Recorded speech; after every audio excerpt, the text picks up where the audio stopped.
Baruch chapter 4. 1. She is the book of the precepts of God, the law that endures forever. All who cling to her will live, but those will die who forsake her. 2. Turn, O Jacob, and receive her. Walk by her light towards splendor. 3. Do not give your glory to another, your privileges to an alien nation. 4. Blessed are we, O Israel, for what pleases God is known to us. 5. Take courage, my people. Remember, O Israel. 6. You were sold to the nations not for destruction. It was because you angered God that you were handed over to your foes. 7. For you provoked your Maker with sacrifices to demons and not to God. 8. You forgot the eternal God who nourished you, and you grieved Jerusalem who nurtured you. 9. She indeed saw coming upon you the wrath of God, and she said, Hear, you neighbors of Zion, God has brought great mourning upon me.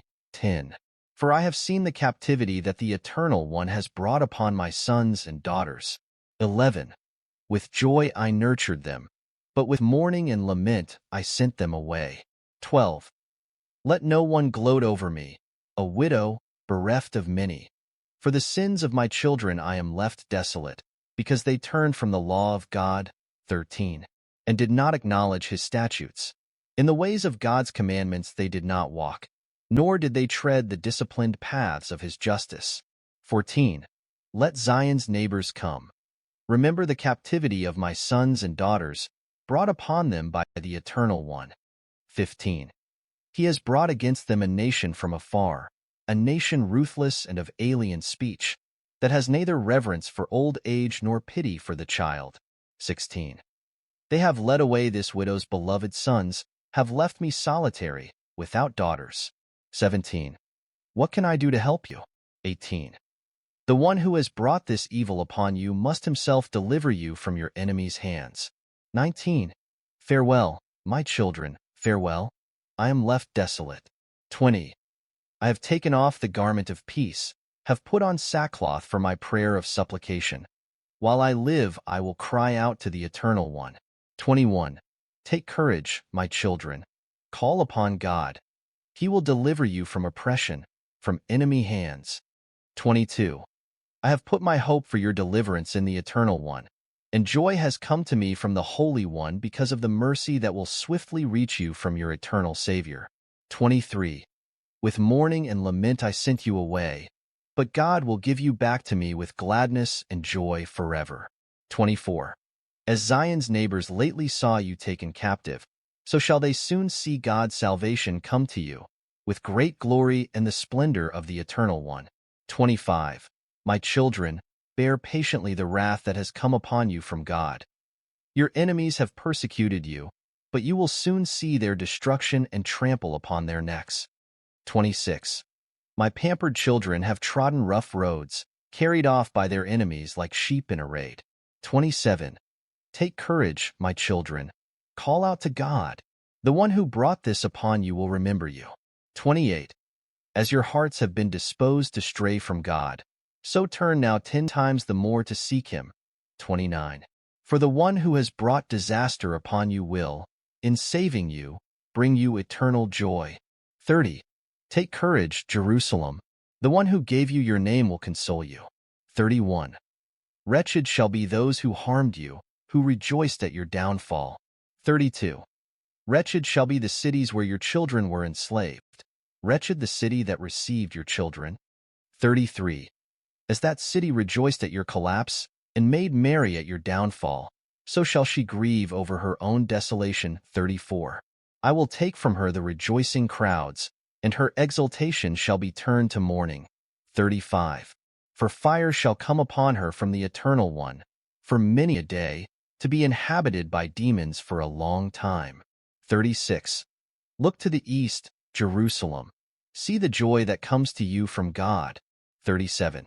Here come your children whom you sent away, gathered in from east to west by the word of the Holy One, rejoicing in the glory of God. Dear friends, I am your host, Derek. All right, let's dive into one of the most poetic and profound passages in the book of Baruch chapter 4. This reflection is based on the commentary from Agape Catholic Bible Study. Chapter 4 paints a breathtaking image on wisdom, personified, brought down to earth. And this wisdom isn't just some abstract idea or lofty philosophical concept. No, it's revealed to us through God's commandments, specifically through the Mosaic Law. You know, it's so fascinating to think of wisdom as something tangible. It's not just floating somewhere in the cosmos, but tied directly to our daily lives through God's law. Saint Gregory of Nyssa, writing centuries ago, actually pointed out how this divine revelation wasn't meant to be remote or unreachable. God uncovered, well, the whole way of knowledge, as Gregory says, to take care of humanity, and this discovery impacted everything, from fire to water to even how we organized our lives. Honestly, it's incredible, right? What's really striking is how the Church Fathers later linked this passage to the incarnation of Jesus Christ, when God's wisdom took on flesh and came to live among us. Saint Irenaeus highlights that through Jesus, this eternal wisdom became our path to salvation, something we couldn't ever have achieved by ourselves. I mean, it's humbling, isn't it? To think that this same divine wisdom, through the Mosaic Law and later Christ, continually invites us into this intimate relationship with God. I want to pause here for a second because this really resonates with me on a personal level. A while back, I visited an archive full of old, handwritten theological manuscripts. You know, the kind you have to handle with gloves on. And one thing that stuck with me was how pervasive this theme of wisdom as a guiding light was.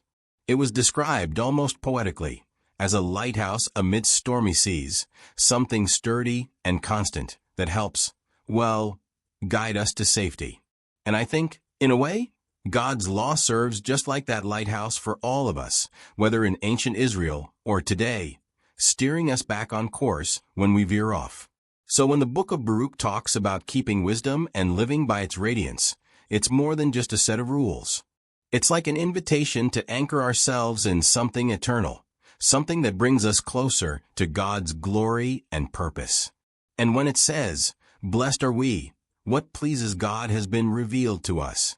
I mean, that makes this all feel so personal. Almost like God's revelation isn't just an event in the past, but a living, breathing guide for us right now. And that's where I think the story here gets even richer. This divine wisdom isn't meant to be locked away or reserved for an elite few. It's accessible to anyone willing to follow that light, to live in alignment with God's laws and His will. That's a pretty radical kind of inclusivity for something written so long ago, isn't it? But of course, there's so much more going on in this chapter of Baruch. Just wait until we talk about what happens next. All right, let's shift our focus to the exile described in Baruch 4. In verses 7 and 8, we're reminded of something deeply profound. This exile wasn't about annihilation. No, it was correction, divine discipline meant to lead the people back to God's covenant. They had forgotten the eternal, offering sacrifices to, well, demons instead of Him. And honestly, it's heartbreaking, but it makes sense, right? Sometimes, growth only happens in the refining fire of consequences. Here, Jerusalem is personified as a grieving mother. In verses 9 through 16, she watches her children, her people, taken away in captivity. It's like this devastating, poetic image of a widow mourning, widowed not in the traditional sense, but by the loss of divine care. She reflects on how their defiance, their neglect of God's law, led to this moment. And yet, the sorrow isn't the whole story. One thing I find really striking about this passage is how it layers lament with hope. Jerusalem doesn't deny the pain or the loss, but she still calls out to her children to return to God. It's almost like saying, "Look, you made mistakes, but it's not too late." And that's such a universal struggle, isn't it?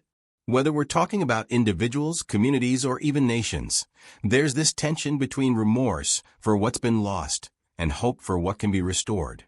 You know, it reminds me of times when entire communities have had to rebuild after catastrophic events.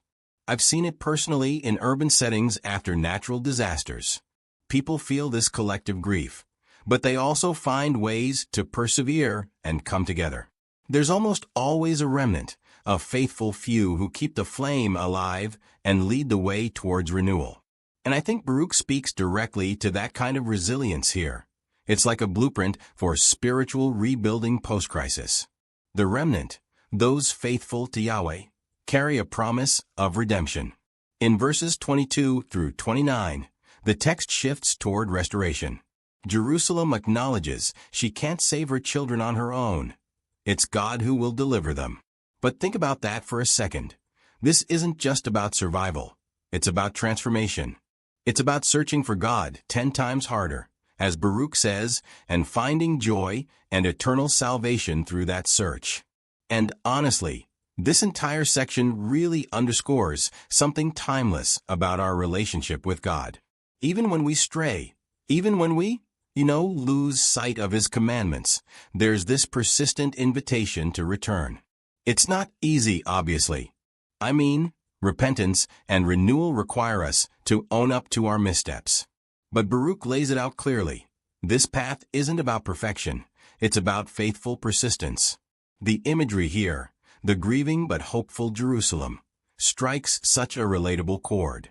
It's this blend of lament and longing for restoration that feels so, human. And it's not just about the struggles of ancient Israel. It's a theme that spans every age. When we turn to Baruch 4 verses 30 to 37, the tone shifts to one of hope and promise.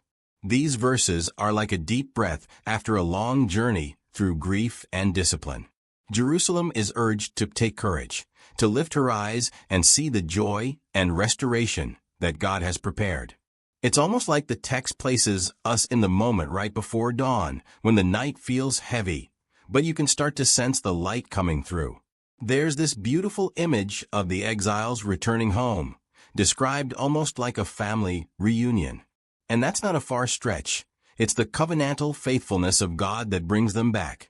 Even when relationships are strained or promises are broken, as they were in this case, God doesn't abandon His people. He consoles Jerusalem, reminding her that the same God who allowed her suffering will now bring her joy and healing. It's profoundly reassuring, isn't it? What I really love about this passage is how it echoes the prophetic visions in Isaiah.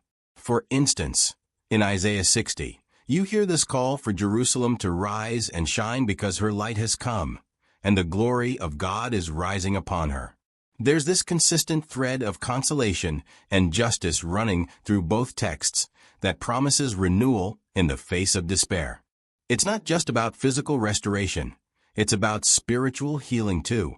This actually reminds me of something closer to home. Austin, where I live, is full of vibrant jazz clubs.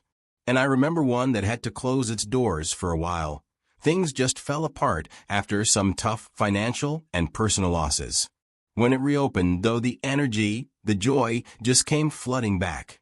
Seeing people gather there again, sharing stories and music, it was like life being breathed back into the space. That's how I picture Jerusalem in this passage, seeing her children return, reassembled from east and west, rejoicing in God's glory. It's both deeply personal and a reflection of something much bigger than we are.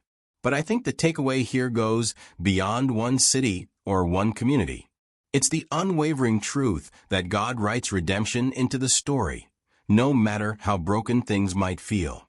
Whether we're talking about an ancient covenant or our struggles today, this promise of restoration, of joy rising from sorrow, is at the heart of the message. And I think for all of us, that's a reason to hold on to hope. So, as we wrap up this exploration of Baruch and his profound poetry, let's carry forward that vision of restoration, not just for Jerusalem, but for ourselves, our communities, and our world. And on that note, thanks for your participation. And until next time, take care and stay hopeful.